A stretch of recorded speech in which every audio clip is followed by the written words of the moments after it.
And hello, everyone. Welcome.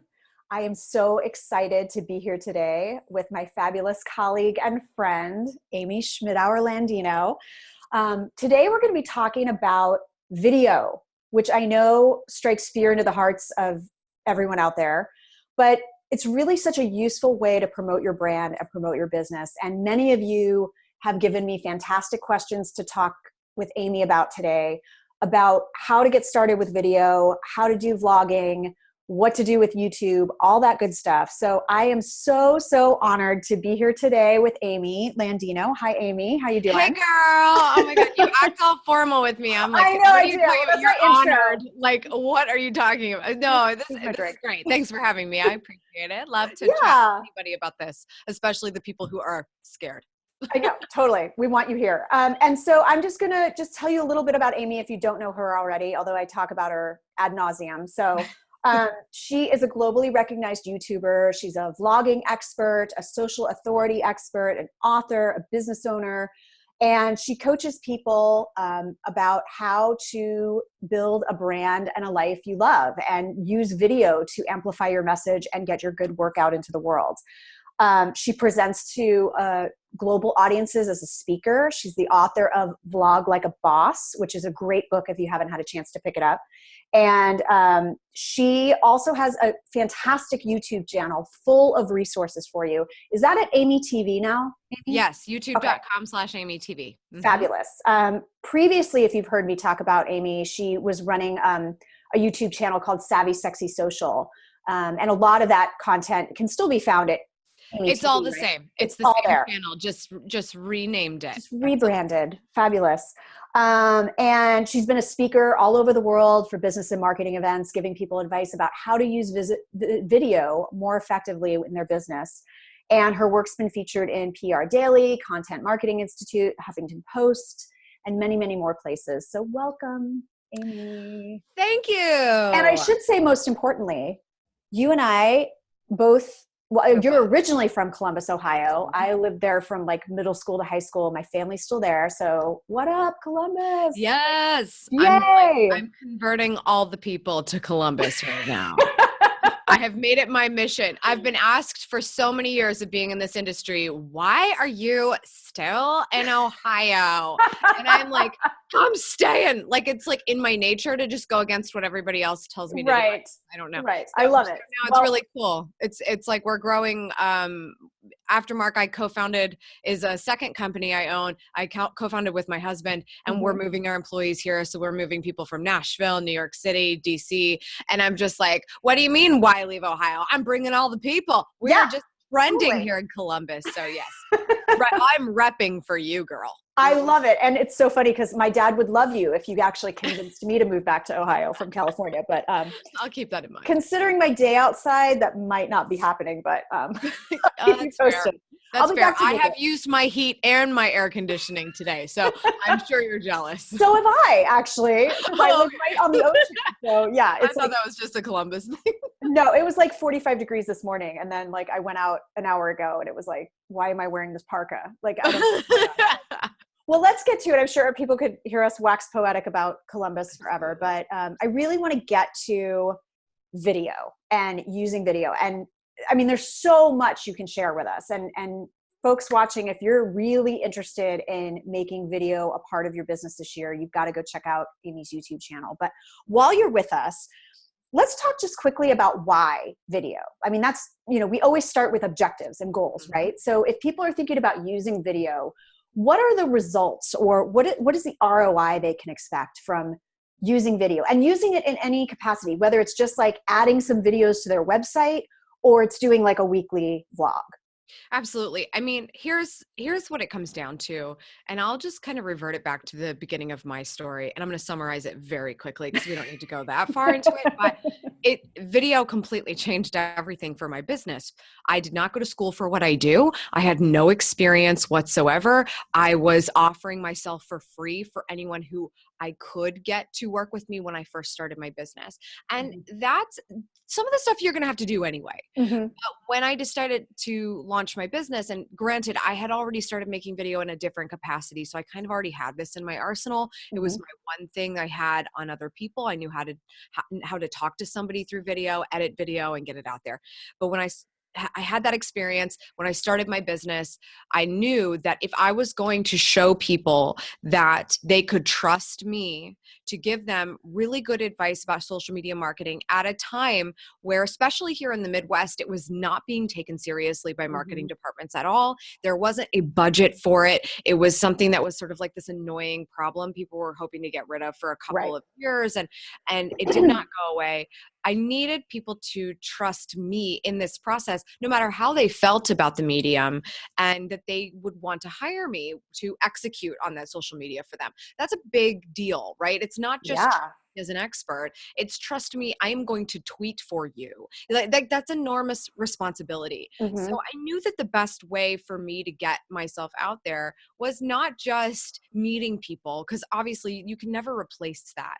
But the second thing to that, in my opinion, is allowing someone to have an experience meeting me in a way that I could get out to more people. And I just don't think that there's anything like that compared to video that is as effective. I think video Mhm. is that really, really, really close, like second place to Mhm. just being able to shake someone's hand. And even if you do go network and you shake someone's hand and you have this opportunity to talk to them, you know, a lot of people go into networking events with the complete wrong objective, and they Mhm. lead with the ask or they lead with the business card. You're being challenged with video to present some sort of value, much like any other content marketing, Mhm. to get somebody to give a crap about who you are, where you work, what your title is, and what your website is. Mhm. I just think that video is an amazing way to make that connection Mhm. instantly. You've got audio and video on your side, and it's just audio and visual, I should say, on your Right. side, and it's effective. Like, I mean, and you incredible. tracked it. So you actually generated clients from the video work that you were doing, Absolutely. right? That was the only ROI I had. Okay. And I could have spent every single day saying, subscribe to my channel. It just was not the biggest priority to me. My biggest Mhm. priority was first understanding that there's sort of a buyer journey that's going to happen here. You're not going to trust me on the first video. I got to Mhm. get you on my email list so I can stay in touch with you and not have to rely on, even in 2011, algorithms. We still had to deal with them in some capacity. Technology is not perfect. Mhm. So getting people on my list, having them stay in touch with me, the way I measured success was if I make videos and I get clients, it's working. Like, Right. it's working, because that's my main form of marketing other Mhm. than true word of mouth via Right. like people I'm meeting, clients, and things like that. Right. Oh, I love it. Okay, great. And do you think that this differs for B2B versus B2C companies? Because I know, and you do work with Aftermark, and I know a lot of the work you do with Aftermark is with larger companies and Mhm. B2B companies. So when we're talking about, you think of the typical YouTuber, or you think of even just a blogger with a digital marketer with an online community. You know, they're blogging every week or they're doing videos every week. I mean, are the rules different if you're B2C versus B2B, I or does it personally don't. depend? I don't think they're different. I Hmm. truthfully, like, at the end of the day, if like, let's just take this as a business specific mindset, not like relationship building. Like, I understand why that's like, okay, we get it. But Mhm. let's say it's just like, we need someone to buy something. Like, Mhm. that's it. They need to buy something, whether that is a sponsorship or merchandise or your product or your service, it doesn't matter. At the end of the day, we're doing this so somebody will buy something. Mhm. That's a really big thing that needs to happen. That's not usually going to happen at the end of a video. It absolutely could. Lots of people make decisions at the end of a video. If you go to YouTube and watch a tech review, then Mhm. you're going to go, hey, I've made the decision. This Mhm. guy gave me the objective opinion I needed, and now I'm done. I'm going to buy it. Mhm. And that could be a one-day relationship. But truthfully, we're trying to get somebody to trust us to make a buying decision. I don't think it's different at all. It's Mhm. all truly knowing who you're talking to, and Mhm. if what you're saying to that person actually matters to them on any level. So in a B2B situation, I'll give an example of the work that we do with Aftermark, which Mhm. is very much B2B. One of our biggest I'm sorry, the client specifically I'm speaking about that is B2B is Mhm. SAP. And Mhm. the video subject that we have for them is a vlog. It's called Life At. And we basically taken the North America marketing department, and we've taken their amazing like host, this person that works in the department that we've made a host, and we plant him at the different customers who use SAP. These are all businesses. These are all big businesses. Small business at SAP is a ridiculous sum of money. Like I don't qualify for like 500 million too, like it's crazy, 5 million. Yeah. So 5 billion. Yeah. Yeah. But it's not interesting to talk about software whatsoever. Right. Like it is the most boring thing ever. Sometimes I'm like, these people that work at this company have any idea what their software does? Because it's so hard to explain sometimes. It's like, I don't even know. But what they do know is the businesses that use their software. So all we have to do is go tell the amazing story of some sock company that puts like chicken and waffles on a sock, and we're like, this is so cool, let's make a story about it. And at the end of the day, it's like they use SAP because they had to scale. We had to make custom software for them so they could do what they needed to do. Right. If you can show a cool company that feels like they really did it themselves, they rocked out, and then they got to a point where they were succeeding so much they needed the software, that's going to be understandable to another company that's like, oh, maybe we actually are the right business for that type of software. We didn't think we were there yet, but now that we see this one, we're like, maybe we are. Those customers may not have thought about that if they had not seen this story.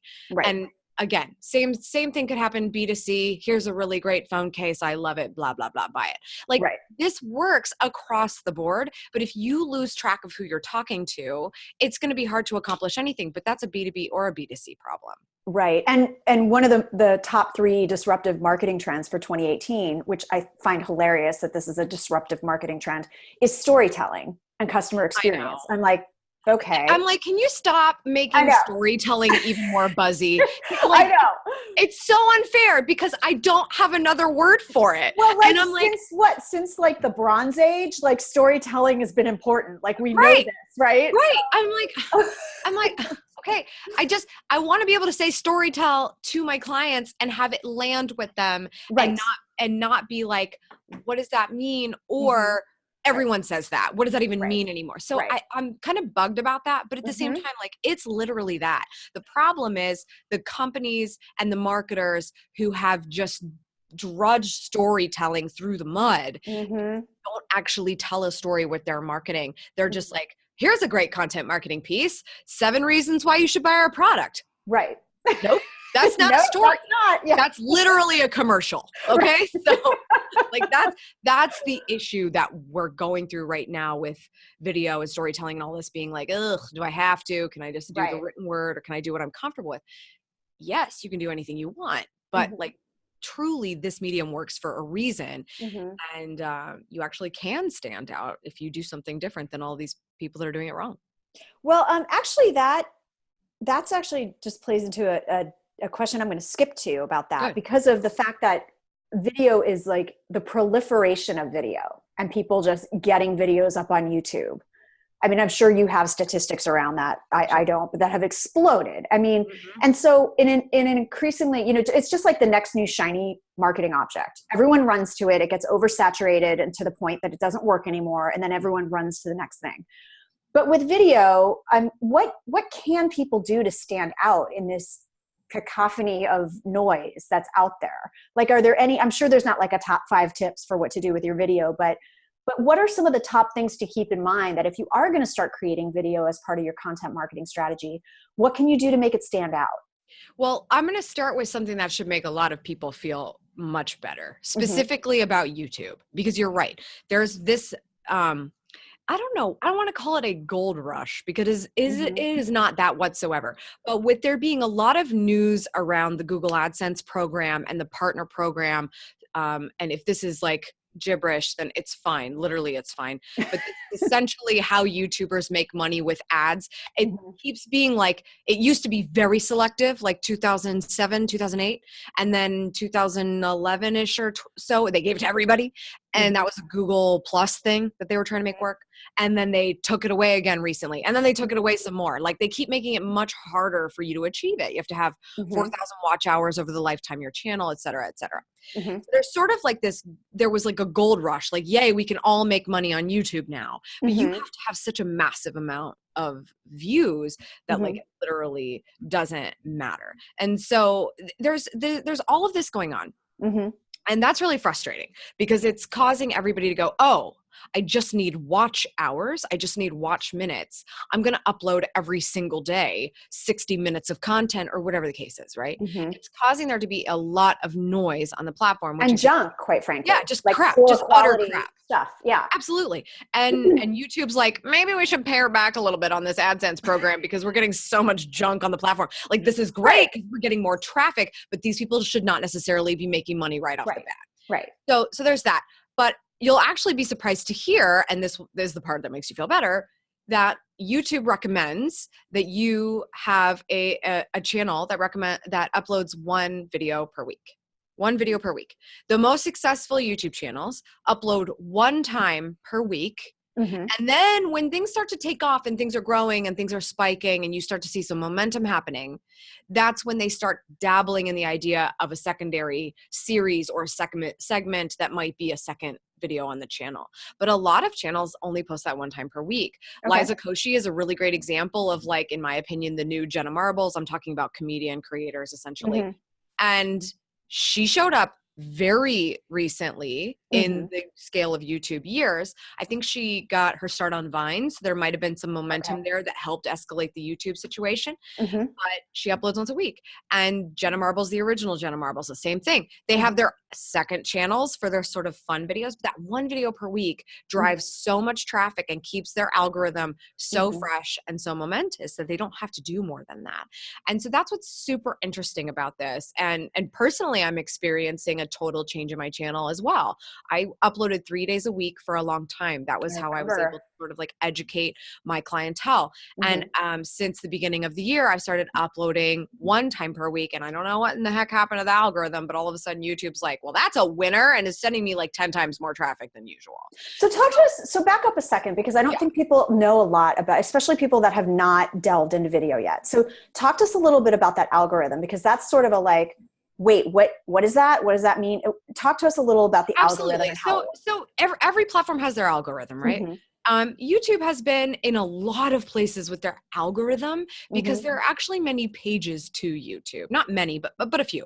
There's your home page, there's your trending page, there's your subscription page. The one I think that has been most sacred to pretty much all of YouTube, whether a user or creator, is that subscription page, because you knew exactly what was going to be on it. It was the people you were subscribed to in chronological order. And that way you knew if you caught your favorite creator's latest episode. So that's sort of something that has been usefully not algorithmomized or whatever. Right. However, there have been glitches and people are getting unsubscribed from channels. That's sort of an issue that YouTube is dealing with.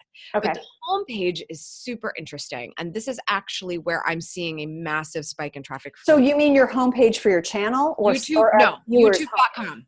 Okay. YouTube, and I'm talking as a viewer. I'm talking as a viewer. Okay. YouTube.com, when you go there, is completely based on you as the user, and you as the Google user, you as the YouTube user, anything that has to do with you that Big Brother saw going on in your brain or in your search activity is on the homepage. And that is because, similar to Facebook, all of these places want you to be happy when you get there. And when you get there, they're going to serve you up anything that makes you happy. So the homepage is super interesting because this could be a combination of what obviously your search activity has been, or what you've been watching lately, or what you're subscribed to, or something you watched 4 or 5 times. And YouTube's like, you want to watch it again? Okay, it's right here for you.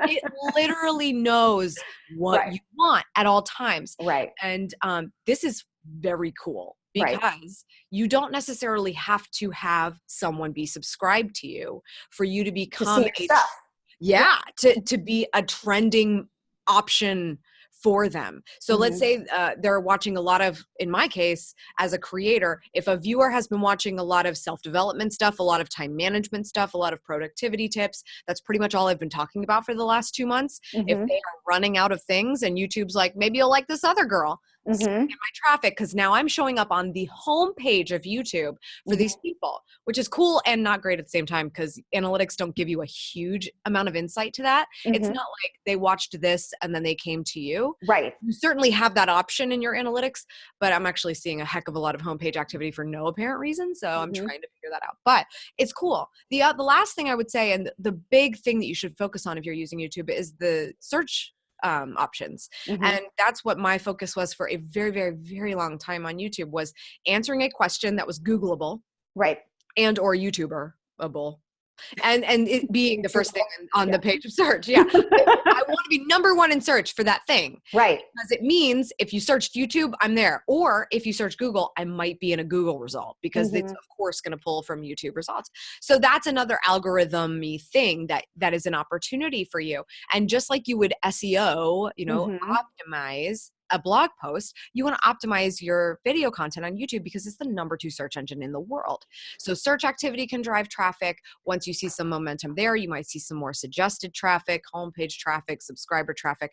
Now we're talking about a lot of things that can take your videos that used to get 1 to 2 figure views to 3 to 4 to 5 figure views. So there's a lot to play into this. I think, I don't know if you want to go further with that, but the disheartening thing still is how do you have to be different? Right. And that's like a fundamental brand question. Like I mean, like anything else, because this is just one vehicle for conveying that differentiation. Absolutely. So it's really just about, what makes your work different, what makes your unique approach to your work different. Right.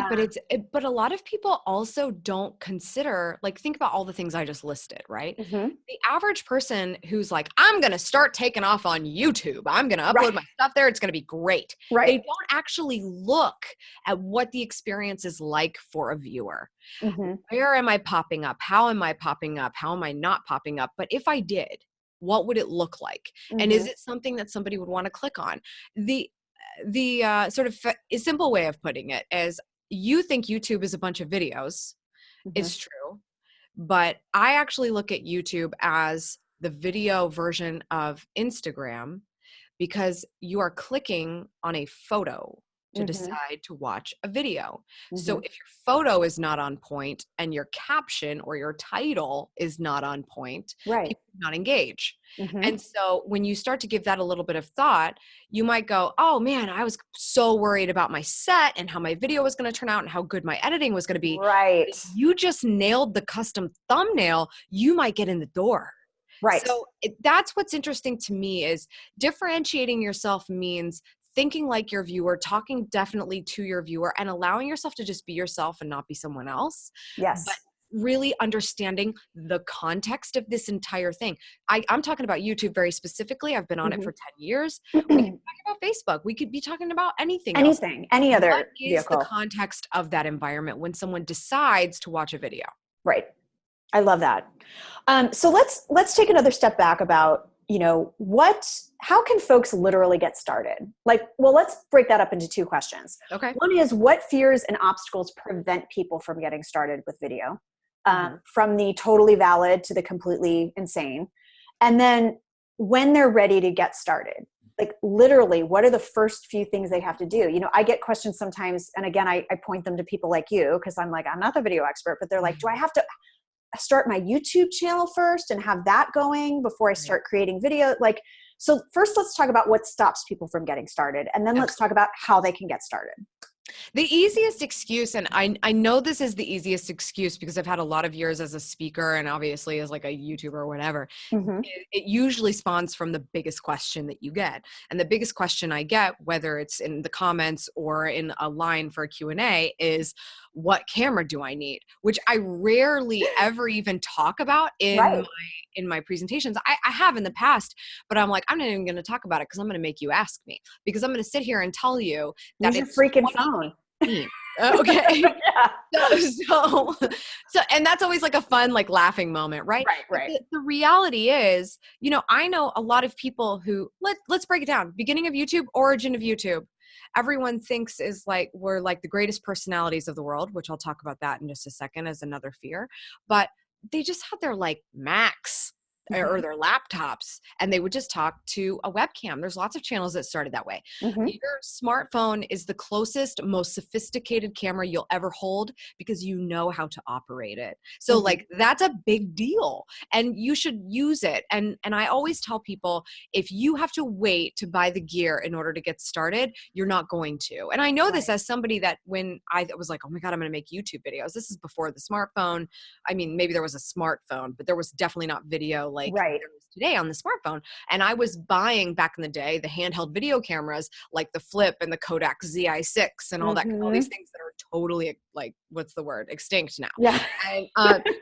And I remember I remember meeting iJustine on the YouTubes, and I was like, I like her. I want to do this too. And I bought my video camera and I stuck it in a drawer and I did not use it for 3 months. And that's because I had the thing now and I knocked down that fear of not having the right gear, which of course, like I still had a digital camera I could have used, but I didn't use it. So I say use the thing closest to you as soon as possible, and use it so much that you're like, okay, there's too many people texting me while I make this video. I'm done with the smartphone video. Once you've grown out of it, grow out of it, go buy the camera, but prove to yourself you need to. And then back to what I was saying about sort of like this personality thing. There's a fear of that it's very easy to watch me and go, she's a great time. I'm never going to be like that ever. And I understand that, but I've had a lot of experience just like being weird and awkward. Right. I've also had experience just trying to figure out what makes people comfortable and how to talk to people. And it's all been practiced through a camera. And if you think back to these original YouTubers, they weren't personalities. They were not destined for television. They literally had no friends. They were made fun of at school, and they came home and talked to a computer hoping to find life on the internet that was like them. And so I think that this whole conversation about being the right personality is disjointed, because it comes down to, do you know who you're talking to? No matter what you're selling, do you know who you're talking to? And you could be selling nothing, but you have to know that person still for it to leave an impact. Absolutely. And you will be able to be just fine the way that you are, because you're just simply conveying your message. Right. Well, that's, that's the fundamental of brand that I always talk about, which is if I wrote a book that had 10 questions, but if you even want to break it down more than that, the 3 questions are: who am I talking to? What value do I offer them?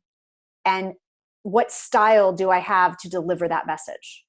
Which is really just your tribe, your value, and your vibe. That's it. Like, if you know the answer to those 3 questions and you know these people intimately, you have empathy for them. We've talked about this a lot, you and I, about the ideal customer personas. Like, not women between the ages of 25 and 60. It's like, who is Jane? Who is Diane? Who is Amy? And really understanding, in the context of what you sell, what do they need? What do they want? What are they looking for? What questions do they ask? All of that. Like, you can just confidently have that conversation. And like you said, it takes practice. It's not natural for people to have a conversation with a camera. Right. So you might not be good at it the first time you try. Exactly. So I really love that you talk about that. I just discovered a podcast. I think it changes its name every time it changes who it's talking about. The first 4 or 5 episodes were about Oprah, and it was called Making Oprah. I think now it's called Making Obama or something. But the first episodes are Making Oprah. And I was like screaming. I thought us marketers came up with this idea of naming our avatar. They had a name for Oprah's like audience. It was Susie. So it was always like, how does this affect Susie? What is she thinking? Does she actually care about this? What is the point of this? So every time they made a show, which is a ruling thing 5 days a week, they could always keep that person in mind. And it's so important. If you just know who you're talking to, you know how to be. Like, your personality. Like, ideally it's you, but I might talk about marketing differently to Maria than I would to my grandmother. Right. And it's just knowing who it is. Right. I love that. And so we talked about getting started, equipment, use your phone. Best advice you ever gave me, which was like just in time for when I had my baby, was to make sure the phone is this way. Oh my God, I know. Not this way. I literally have a viral, like on my scale, viral video that's like, was that the one where you were just like flipping I'm it? like holding it. And the funny thing is, I'm calling my best friend. The funny thing is, I'm like, wait, they have literally changed YouTube now so that you can do whatever orientation you want. And I'm like, this is frustrating, because I feel, but vertical video has started taking over in a lot of ways. I just want to know where to do it. I personally would never do it on YouTube. I just don't think there's any point in that. But with with Instagram and Snapchat and all these things, like vertical video totally works. It's just a matter, again, it's all context. Like, where are you and how does it work? Right. But yes, if you're going to use your smartphone, please turn the thing. I mean, like, cause if you want to be taken seriously, if somebody puts you on their big screen and they're and you don't want to have the little bars on the sides. Yeah, totally. Like, it's like, and so what do they need to know in terms of setting up their YouTube channel? Like, what are the absolute essentials if, like, okay, I've just filmed my first video. Now I have to put it somewhere. So now I have to create my YouTube channel. What is some advice you can give to people on how to go about that? I'm sure there's like a gajillion things. There's like a gajillion things. Yeah. I think the most frustrating thing about it equally for us both, the person starting and me advising, is that there are a gajillion things, even if you only have one video. Right. As a matter of fact, you could have a very effective channel and have no videos uploaded. And that's a good and a bad thing, but it just gives you more work to do right off the bat, right? So the reality is you have to leverage a couple of things. The first most important thing you should know is that videos are very powerful. Title, description, tags. You need to know that these need to be filled in before any video goes public. But what you may not have known is that playlists on YouTube are also potentially as effective as one video and also have a title and a description.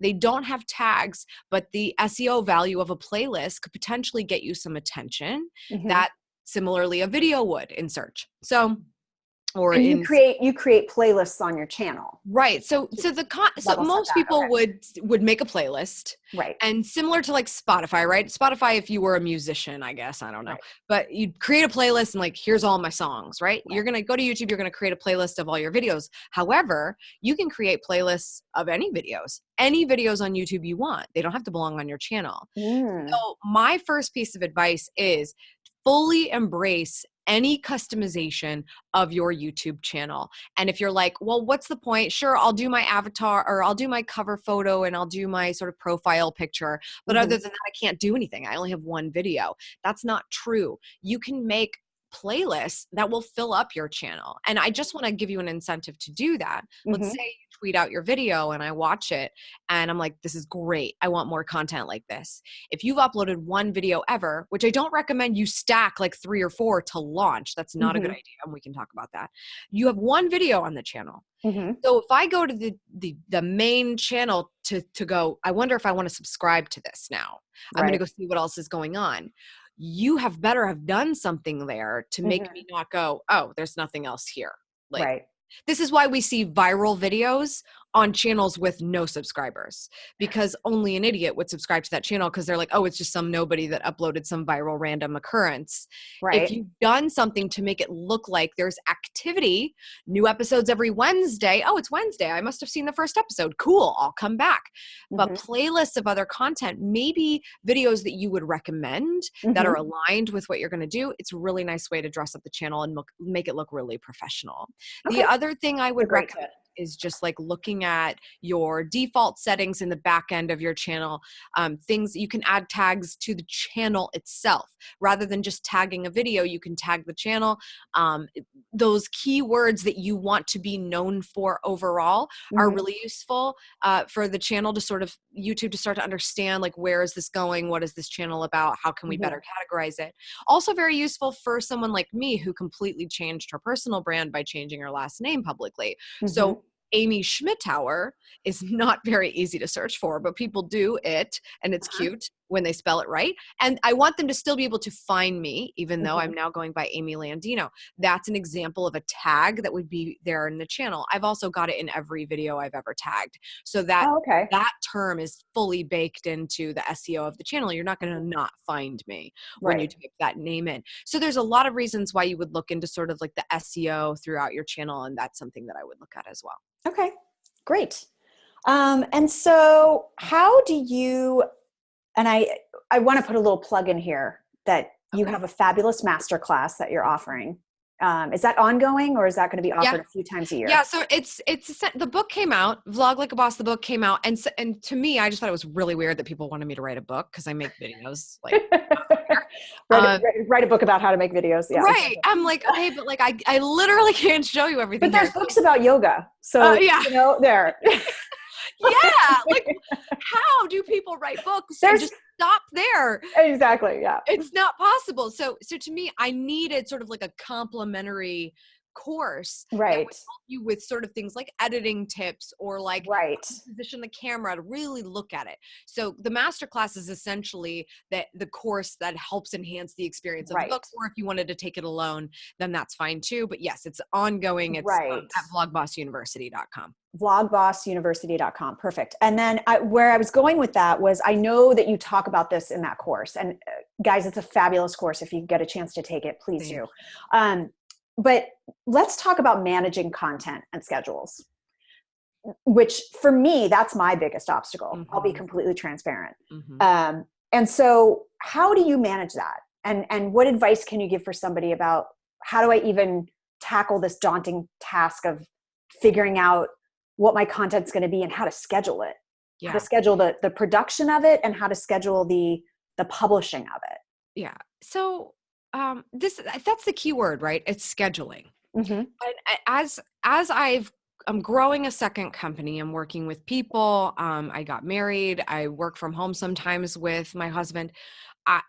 I haven't had a whole lot of interaction otherwise with other people. I have a reason for this, with other people and how they work. What you're saying. Yes. Yeah, right. But I have a point to this, but I guess what I'm getting at is I always thought it was so like easy to say like, okay, well, if you say you're going to do 3 videos a week, let's just say 1, if you say you're going to do 1 video a week, like, just like schedule it. And what I didn't understand is people go about scheduling their life in a lot of different ways. There are people that don't actually schedule their life at all. And they just kind of like know what's going on all the time. I wish I could remember what I had for lunch. I have the worst memory. I could never remember my schedule if it saved my life ever. And so for me, using my calendar is the most important. Google Calendar is literally my lifeline. I could cut off every other limb. I could cut off maybe not social media, but like I could cut off everything else because I would not know how to operate if I didn't have that structure in my life. But that's sort of the type of person that I am. So I'm going to start with that because I think you really need to think about this. I've been giving the advice for so long. Just schedule it. Just do batching. I can get into this in a second. I'm going to get into more details. But if you don't truly know how you get work done, this isn't going to be useful for you to tell you my methods. So start there. If you really have no idea how you operate, you just need to kind of like figure that out. For me, I'm very good at holding myself accountable for things I say I'm going to do. So in doing so, I simply put it on a calendar. To-do lists are useless to me. Anything on a to-do list that's worth anything needs to have time on the calendar. I know. I say that all the time. Anything on your to-do list requires time to do. Right. So you have to schedule the time to do it. Right. But do you schedule, so just to go back, do you schedule your production time, but then how do you schedule your content? So like 2 different things, right? Scheduling the content and then scheduling the time. Okay, cool. I thought we were asking about like production, but I think so. There's both, right? There's both. There's scheduling the content and then scheduling the time to produce. Yeah, exactly. So like the time to produce is already standing appointments on my calendar. I know what days I'm going to film. I know what days I'm going to edit. I know what days the videos are going to go out. So that's like, I could literally schedule that to the end of the year if I wanted to. And then it's great. It's just like a block on my calendar that I just drag and drop if I need to reschedule it for any reason, then I'm ahead of the game. So I think that's the biggest thing. In terms of scheduling the content itself, filling in the blanks of, that calendar appointment that says you're filming episode 7 or whatever it is. And then what the hell is episode 7? What is I talking about? 7? Yeah. When it comes to that, I don't like to be further than a month ahead on that. Because that makes me feel so good, by the way, because I blog every other week and people are like, what's your blogging schedule? And I'm like, I have a list of stuff I know I want to blog about eventually, but then it's sort of like whatever strikes my fancy that week, I will blog about. Like, that sounds so lame. That sounds so bad. I get what you're saying. Cause like, I would have a hard time saying that out loud too, but if I'm being honest, and I'm in a weird place, there was a time here's something. You used to have like a pretty book with like Post-its, didn't you? Like, oh yeah. No, I have to use that because it's like a visual, right? Okay. So, but here's what's interesting. Like, I'm just making this connection in my mind. I can't break news to my husband to save my life. And what I've realized about that is by the time I read something on Twitter, he saw it 3 days ago. Mm-hmm. I used to be that way. I used to like knowing what was happening all the time was the only way that I was able to get into this industry and make a name for myself because I was relevant that way. I stayed tuned to that. A lot of my content could be evergreen, but it was also just not. Like I'd be like, hey, new platform came out. It's called Vine. It's going to be amazing. Like I had videos like that. So that was like my relevancy there. Now my relevancy is publishing on a regular basis. And if I'm too far ahead, I don't feel I'm relevant because if let's say I schedule the next 3 months, that could very well mean I don't listen to my community at minimum, much less the rest of the world, within a period of 3 months. That's a long amount of time. So I consider it my relevancy by scheduling something for only a certain amount of time forward into the future, right? So I think there's someone lurking in the background. Did you see that? So yeah, no, I mean like this is February. Like it looks like it should have been grander than that, but it truly wasn't. I mean, like it was just like, no, we just need to schedule every Sunday and it can't be that Sunday, but we're going to start from here and keep going. And I'm able to look at this and go like, well, this is emptier than I would like it to be. But the reality is this is a once a week schedule. Well done. And these videos did really well because I put a lot of thought into them and basically sat down in the middle. Well, actually it was the end of January and said, what does February look like?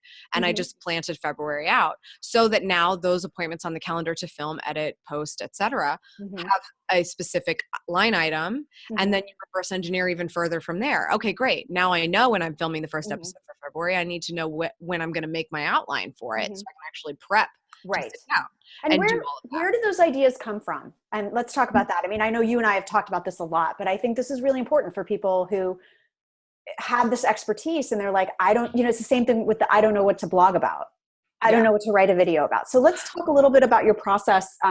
Let's talk a little bit about bucketing as well. Great.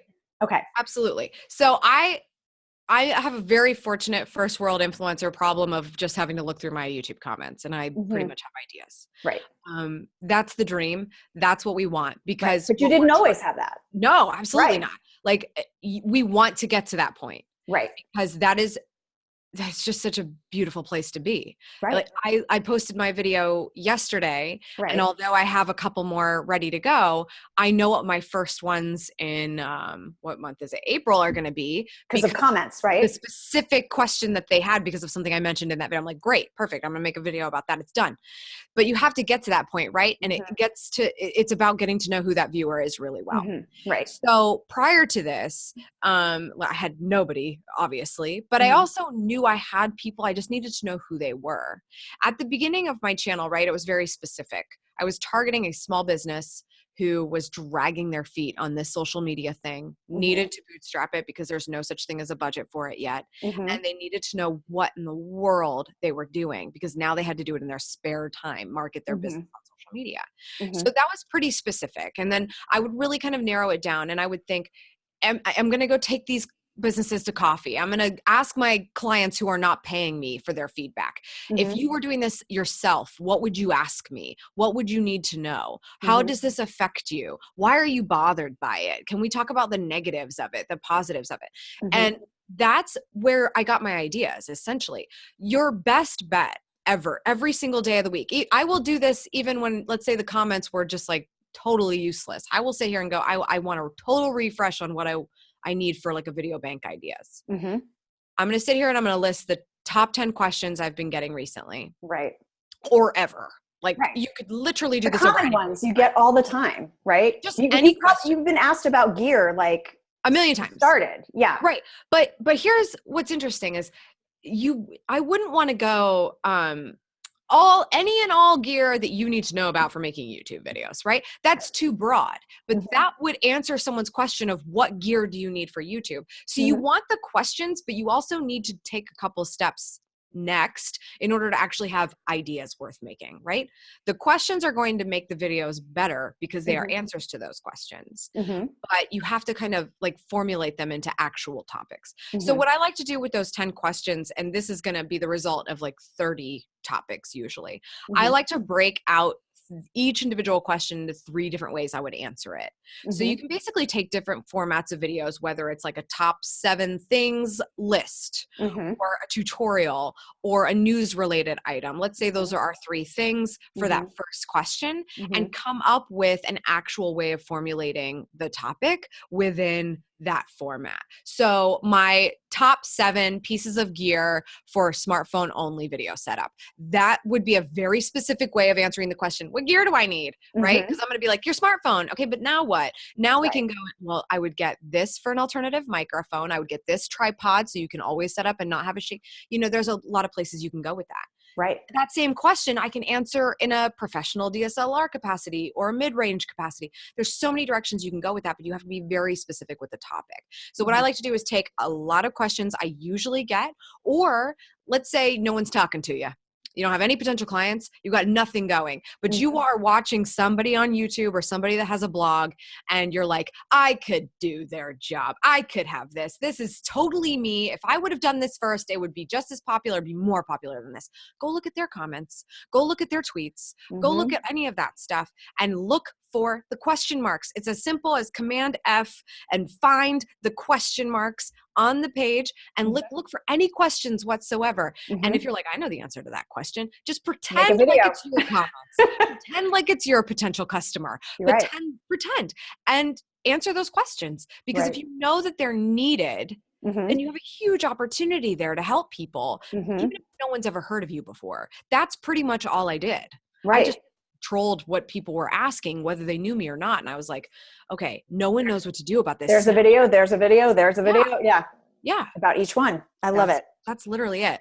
And I break this out in the book and in the class and all that kind of stuff. Literally, like, I would happily share this, but I have a whole list of those formats, those ways of making a topic come to fruition from a question, so that's like how to understand, or totally a recommended guide, myths and misconceptions, you know, that kind of thing. Like all of those ideas that make you look at a question and go like, oh, I know a myth about that everybody seems to think that I can sort of disprove. Video idea. Very specific video idea. Interesting video idea. And so anyway, I just wanted to say, like, I know I said that very like arbitrarily, but like I did list it out if it's easier to kind of visualize. Right. And so, so creating not just the content buckets, but also the different ways you can format that content. Absolutely. The different ways you can approach it from a narrative. Yeah. And so I kind of skipped the bucketing step a little bit. Like that was truly taking a bunch of questions, turning them into video ideas. The concept of bucketing, which I talk about, is basically that you shouldn't have to start from a blank white slate no matter what, even if you were to do this exercise, right? So if you kind of get an idea of, I don't know what to talk about, it's not just what are the actual topics, it's how do I make the structure of my content plan, how do I present the information easier, right, for people to understand. So I'll give you a couple of examples. My channel right now is all about going after the life you want. And so that can mean a lot of things, but there's only a few things in that I want to talk about. So one bucket I have is mission best life. And so essentially I put in that bucket how you would do something to make your life a little bit better, a little bit easier, a little bit nicer, but it's something you can do today. And so that's sort of like my little baby step bucket. Then I also have the bucket vlog like a boss. And that's my bucket where I put all my ideas about video. And then there's a bucket of like day in the life. And that's essentially a video following me around. I'm not sitting in my normal set. I'm out and about and I'm showing you my life. So I have these 3 buckets. These are my 3 main buckets. Sometimes I have a Q&A bucket and 3 or 4 buckets. And now let's say you're like, I got a month of content to plan and you have a 1 video per week sort of thing going. I'm going to put bucket number 1 in week number 1. Bucket number 1 is mission best life. Bucket number 2, week number 2 is vlog like a boss. Bucket number 3, week 3 is day in the life. It's like sections of a magazine. Exactly. It's like letters to the editor, fashion, like like whatever it is. And then it's all the topics that go under that area. But I love that idea of like, come up with 4 buckets and there's your month. Yeah, that structure was so Mm. big for me because if Yeah. you're not familiar with my channel, when it was named Savvy Sexy Social for a good 3 years, I Mm-hmm. did not miss a single episode, I think except for one family emergency. And it was 3 days a week.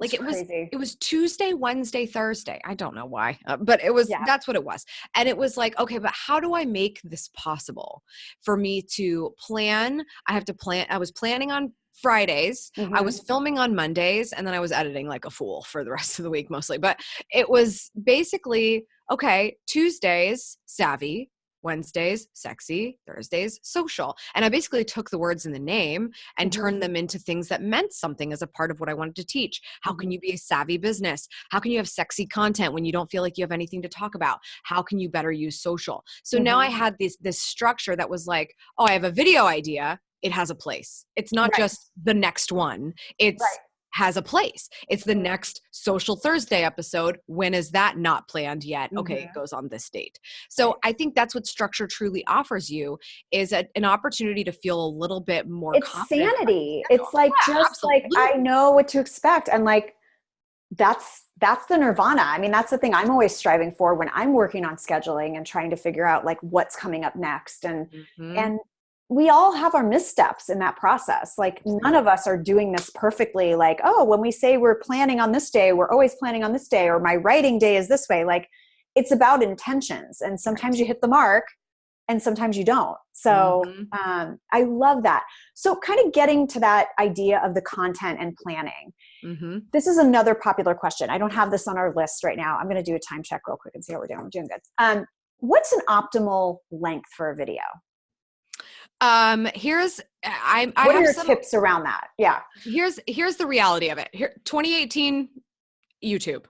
I'm not talking about anything else right now. Okay. 2018 YouTube, watch time is all that matters. Mm-hmm. However, that's causing a lot of people to decide, oh, I'm going to upload like 30 minutes then. Awesome. Because then if one person watches it, it'd be 30 minutes of watch time out of that one person. In theory, fabulous. Most people, you're not going to launch a channel and get 30 minutes out of your first viewer. I mean, No, like, it's not going to happen. no. So, and what happens is, let's say you have 30-minute videos and they're terrible and no Mm-hmm. one's watching them. They might stumble upon them, but make it to maybe the 1 minute mark. Mm-hmm. If they don't even make it to the 30-second mark, I don't even think you get the view counted. But Mm-hmm. let's say they don't even make it to the 1 minute mark. You're talking about 1 out of 30.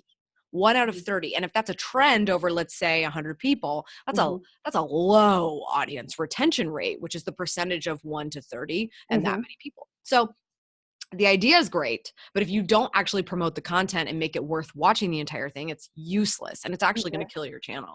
Mm-hmm. So, although watch time is great, I think that in the beginning, when you're trying to prove that you're worth someone's time and that they should stick around on your channel, and it would be really great if they would be a loyal viewer, I believe you should take the advice of what I did for a long time. And it was, I'm going to prove to you, I know exactly what I'm talking about. And you're going to have an actionable thing you can do right now Mm-hmm. and learn it in less than 5 minutes. Almost every single time, it's going I to be love less that. than 5 minutes. Yeah. And then that way you have a much more high quality viewership because Mm-hmm. like every time I come here, I learn something, I get something, I'm I'm going to entertained come by back. Yeah, yeah. So absolutely. I talk in my authority video formula, which is basically a blueprint for it for every moment of the video. What should you be doing if you're like completely lost from the start to the finish? What you should be doing. My advice on that finish is to have it be less than 5 minutes, especially when you're just getting going, because Mm-hmm. you don't.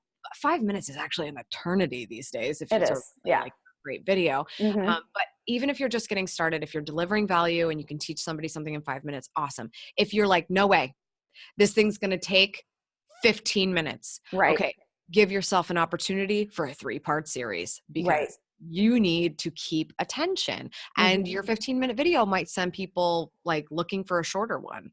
Right. I love that. Thank you. Mm-hmm. So what are your tips for being on camera? What are tips around let's specifically talk lighting, but let's also talk clothing. What are some tips you have for optimizing the way your video looks? So, I think the biggest thing that people forget, and if you take nothing else away from this, this will help a ton, is the idea is that somebody is in the room with you. Mm-hmm. So what is a natural amount of you to be looking at? right? I actually have been made fun of a little bit by some of my YouTube friends because sometimes I'll like cut my head off. Like my videos will look like this. Because to me, it's natural. I'm never looking at the top of someone's head. I'm looking Right. them in the eye, and I'm like Right. looking here, and that's about it. And I'm also not gonna ever be like super far away. Like, how often are we having conversations where I'm like all the way back here, like, hey, how's it going? Like, it's not gonna be that natural. I want someone to Right. feel like I welcomed them to sit in my office and we're having a conversation, and and we're having it out, right? Absolutely. So I would think about that when you are framing your So video. framing Depending, yourself, maybe yeah, like here up. totally. Yeah. Yeah. I mean, like Okay. you don't need to see a whole lot of your body, which is great for people who are like, I don't want to see a whole lot of my body. Like Right. that's Right. fine. That we're trying to like keep the focus, right? We're Right. trying to just keep the focus on what's the game here. Okay. So So I think framing, that's awesome. framing is a big one. Okay. Lighting. Let's talk lighting. Lighting, I would say, just be as natural as you possibly can. Like when you get to the point where you're buying lights, like I have like enormous lights in the background because I Mm-hmm. have to have them now.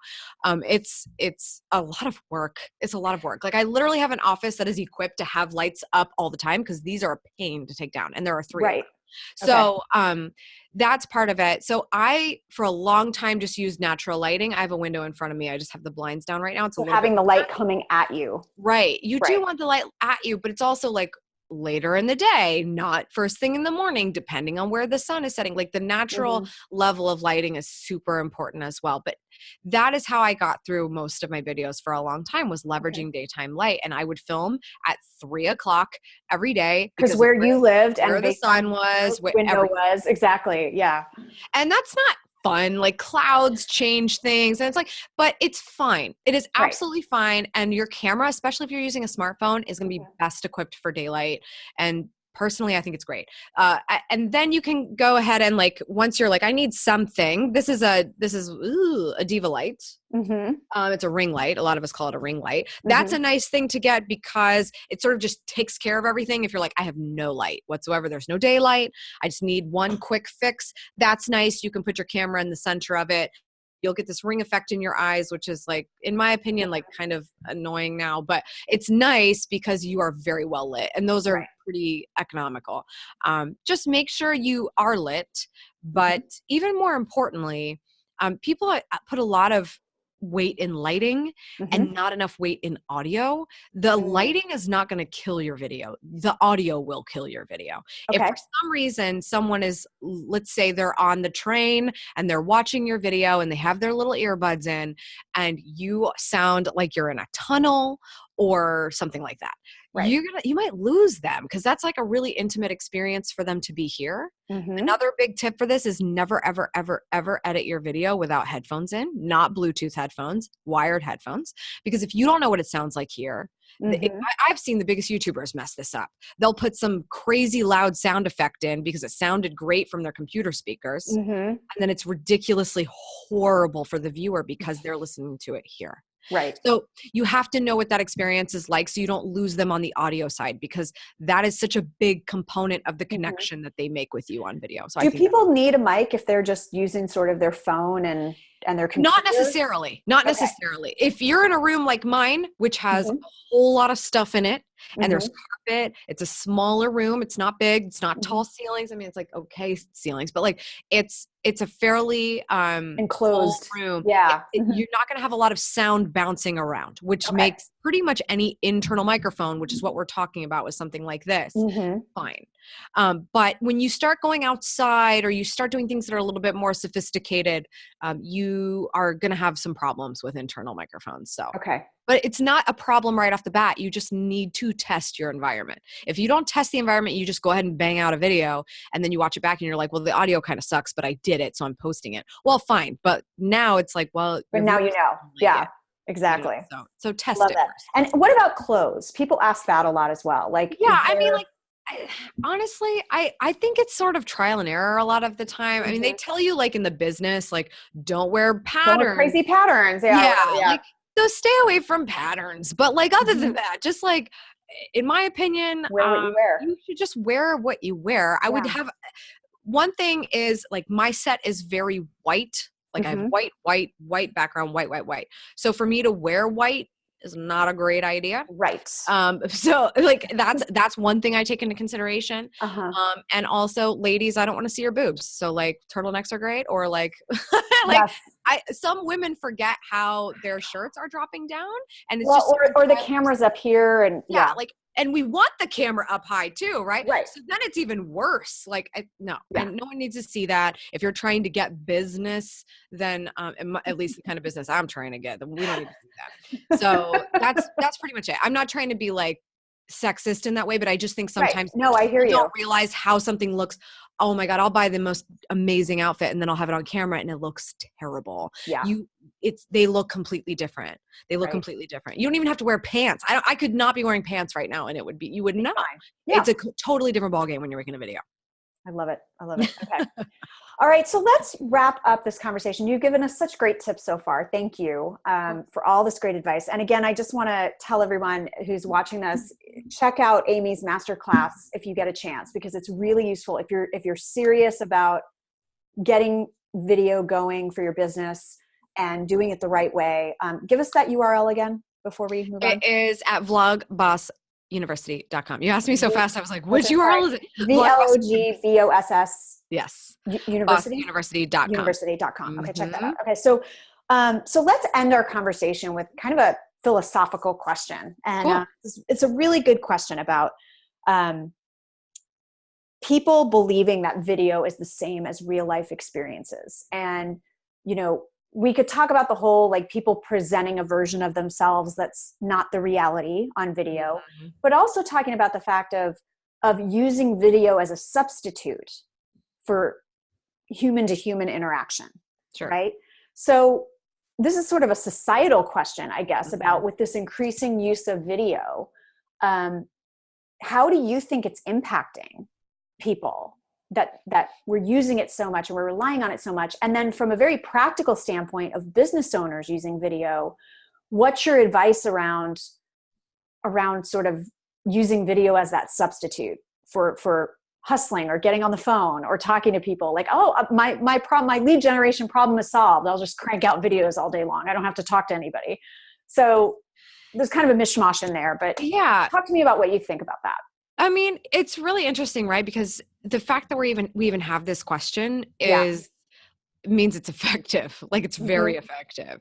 And it's also causing a lot of accusations of millennials and pretty much anyone that's used a camera online to be very self-involved or narcissistic. And so there's a lot of that happening, right? The medium is effective. I think that's what it comes down to. I think I was thinking about this in the context of, like, when you use video, I use video to make someone feel closer to me, right? And I'll give you a one big example that I can think of right now, because I just got back from speaking at a conference, right? I've made people feel closer to me. They felt like they were in my office. They felt like they know me, and they have a conversation with me every week on my channel. And then they meet me in person for the first time, and they are excited, but their first instinct is to take a selfie, right? Like, it's like, let's take a photo. I need a photo of this moment. It's like really cool, right? And to this sort of philosophical thought of, like, do you need to leave the house anymore? Do you need to meet people anymore? I kind of want to go, do people even realize they're in public sometimes anymore? Yeah. Not that I'm mad about people taking a selfie with me, but, like, sometimes we don't even stop to smell the roses in real life. Okay. The concert and firework videos are very real on your phone, but were you actually in that moment? So there's, of course, a lot wrong with this, right? Like, we should be doing these things and making ourselves better. We should be living the moment rather than trying for to the grander reason, right? Like, for the fact that, like, you can have those really cool moments happen and not have to document them. Right. But again, we might also be driven internally by satisfying other people and, like, sharing something really cool with them.